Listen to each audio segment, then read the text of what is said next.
want to take a moment and talk about doubt. You know, a lot of people have spiritual doubts, and it really plagues them because they feel like if they have any doubts, it means that they're not a good Christian. Well, I want you to know something. Having spiritual doubts is absolutely normal. And as a matter of fact, there are a lot of people in the Bible who dealt with doubt. For example, Moses, David, John the Baptist, even one of Jesus' own disciples, Thomas, had doubts. That's where we get the phrase doubting Thomas. Know this, though, that there's a difference between doubt and disbelief. Doubt means that you have some hesitation. It actually comes from the Latin word dubium, which means to hesitate. But disbelief is a wholesale rejection of an idea or principle. And so those two things are very different. If you have doubts, I'm going to give you 3 things you can do to help. Here's the first one. Don't doubt alone.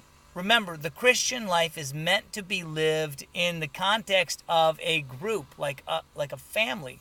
It could be a church or a small group. And when you have doubts and when you're willing to share them with other people, here's what you're going to find out.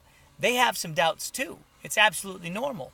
And when you realize that you're not a freak of nature and you haven't committed a spiritual crime because other people have doubts, it's very empowering, and you realize that you can kind of work through those things together. The second thing that you can do when you have doubts is just take a really good look around you. You know, God is doing some amazing things. And I know sometimes it doesn't seem like it because if you watch the news, they've painted the world out to be a terrible place. And in many cases it is.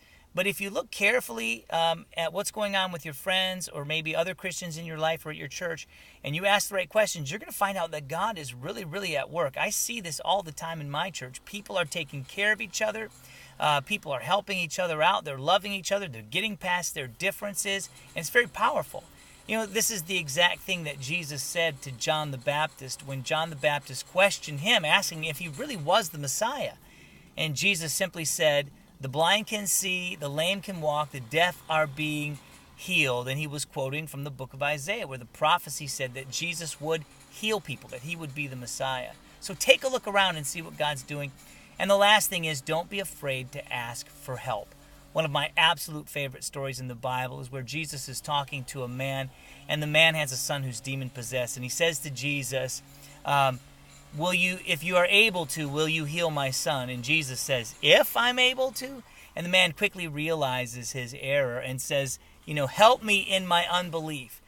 If you have some doubts and some disbeliefs, I want to encourage you to ask God for help. Say, help me in my unbelief, because he's definitely going to be able to do that. And ask other people for help. Maybe your small group leader, your pastor, or if you need to, you can ask me, send me an email. I would love to be able to help you in your journey of faith. Well, that's all I have for today. Thanks for watching, everybody. Catch you next time.